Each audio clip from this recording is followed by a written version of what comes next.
Hello, my name is Daniel Droljaka.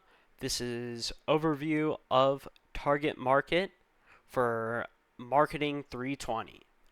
Briefly, we're going to be going over what this presentation will cover: an overview of my industry and sector, an overview of my target market, a brief competitor analysis, and where my business stands currently and where you want it to be or where I want it to be.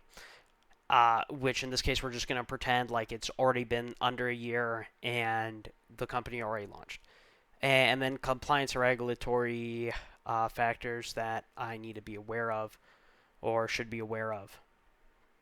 So, going over the performance automotive sector, uh, the custom performance car industry is a $340 billion global sector that includes tuning, restoration, performance part fabrication, a full vehicle build.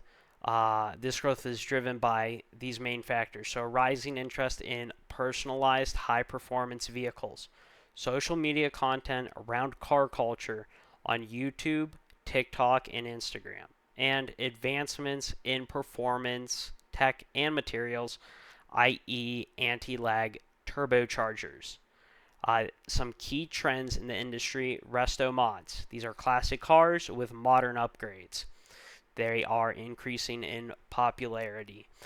Great customer service and craftsmanship. These are some key differentiators, right?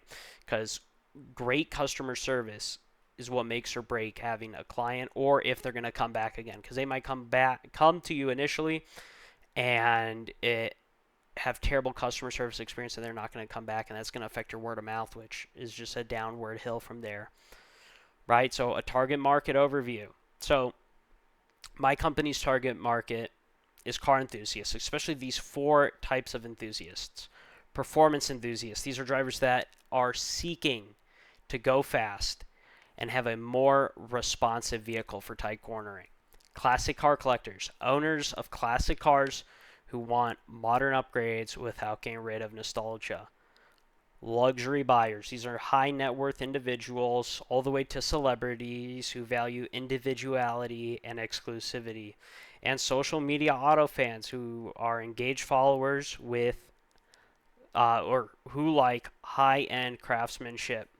And our demographics. They're primarily male, age 30 to 55, with 100 grand annual income, and are individuals who live in the U.S., but we do plan to expand in the future.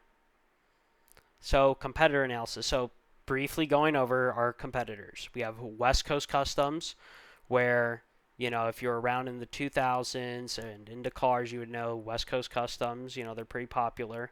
Hennessy Performance Engineering, and the Ring Brothers, who specialize in restoration of vehicles. So, what makes my company different, right? Brand forward content strategy, right? We are on YouTube, we are on TikTok, we are getting engagement, we're getting word of mouth. People are liking it. Also, precision engineering, and it's meeting a modern styling. Personalized client experience. We are not treating our clients like they are just anybody. We're treating them as a unique individual and one of a kind, just like how we're going to make their car one of a kind. Start to finish storytelling of each build, and this is building brand trust. So, current position and where I want the company to go. So, newly launched business, we're under 1 year. We have an active social media presence on TikTok and YouTube, where we upload 4 times per week. And our first 3 builds are underway. And we're developing a vendor and supply chain partnership. But where we are heading, where we are going to build recognition as a premium performance brand in 18 to 24 months. Right? We're going to complete 20 to 25 high-end builds per year by year 3. And we are going to launch a merchandise line of our brand in year 2. And we're going to be partnering with manufacturing companies like K&N Engineering. So, compliance and regulatory, not the fun stuff, but this is stuff we have to abide by, like the EPA, and DOT. These are regulations. We're also going to let our customers know, because we're going to take care of our customers. We want them to know that when we modify their vehicles, it's going to affect the factory warranty, because that's important. And I think as a customer, they might want to know that. Maybe they're not going to do it. And if we lose them, we lose them. But we're being honest, and that speaks more about our company than getting the money.